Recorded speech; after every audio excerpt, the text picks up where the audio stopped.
Okay. Next कौन सी theory है? ब्रूनर्स। ब्रूनर्स की कौन सी थ्योरी है? Theory of instructions. यहाँ पर क्या है बोले तो इसमें कीवर्ड्स क्या दिखते हैं आपको? Keywords discovery of learning, discovery of learning, और एक क्या दिखता है यहाँ पर? Learning by doing, learning by doing. ये दो कीवर्ड्स दिखते हैं। कीवर्ड्स क्या है यहाँ पर? Discovery of learning, learning by doing. ये दो कीवर्ड्स कौन से थ्योरी में दिखते हैं बोले तो ब्रूनर्स थ्योरी ऑफ इंस्ट्रक्शंस में दिखते हैं। ब्रूनर्स थ्योरी ऑफ इंस्ट्रक्शंस में दिखता है। और यहाँ पर रहने वाले स्टेप्स कितने हैं? कितने स्टेप्स हैं? 4 स्टेप्स हैं। कितने? 4 स्टेप्स हैं। यहाँ पर फर्स्ट वर्ड क्या दिखता मां? रेडीनेस। रेडीनेस ब्रूनर उसमें क्या दिखता? रेडीनेस। सबसे पहले बच्चों को कंटेंट समझाने से पहले क्या करना? बच्चों को अपने ज़हनी तौर पर क्या करना है? रेडीनेस करना है। क्या करना है? रेडीनेस। और उसके बाद क्या करना है? बच्चों को कंटेंट समझाना है, सब्जेक्ट समझाना है। क्या करना है? सब्जेक्ट समझाना है। वो सब्जेक्ट्स को कैसे करना? एक सीक्वेंस में लाना। क्या करना? सीक्वेंस में लाना। थर्ड स्टेप पे क्या आ जाती है आपको? सीक्वेंस। फोर्थ स्टेप क्या आती है आपको? रीएनफोर्समेंट। क्या आती मां? रीएनफोर्समेंट। ये 4 स्टेप्स किसमें आते हैं? ब्रूनर्स में थ्योरी में आते हैं। फर्स्ट वन क्या करना है? रेडीनेस। मैं आपको साइकोलॉजी लेसन बोलने से पहले आपके जहन पे ये बनाना चाह रहा हूँ कि साइकोलॉजी वेरी इजी कंटेंट है। ओके मां? अब साइकोलॉजी इजी कंटेंट है बोलने से आपके अंदर क्या हो रहा? सुनने के लिए आप इंटरेस्ट है और समझने के लिए भी आप रेडी है।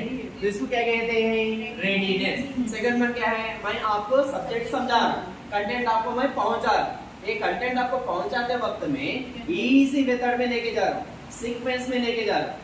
फॉर एग्जांपल आपको ये कंटेंट बोला, ब्रूनर का थ्योरी ऑफ इंस्ट्रक्शंस बोला, बोलने के बाद व्हाइट बोर्ड की थ्योरी बोलने से पहले मैं क्या कर रहा? नेक्स्ट कंटेंट को चले गया। क्या ले गया? इंडिविजुअल डिफरेंसेस बोलने वाले लेसन को ले गया। तो ये कंटेंट को कुछ सीक्वेंस नहीं रही तो क्या होता? समझते बच्चे नहीं समझते? नहीं समझते। तो बच्चों को कंटेंट समझने के लिए क्या करना है? वेरी इंपॉर्टेंट, कंटेंट को एक सीक्वेंस में ही समझाना चाहिए। ये थर्ड स्टेप है। फोर्थ स्टेप पे क्या आता आपको? रीएनफोर्समेंट।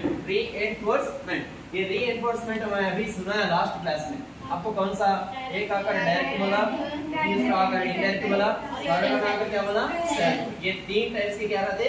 रीएनफोर्समेंट में टाइप्स ऑफ रीएनफोर्समेंट रहते। ओके मां? ये 4 स्टेप्स किसमें आते?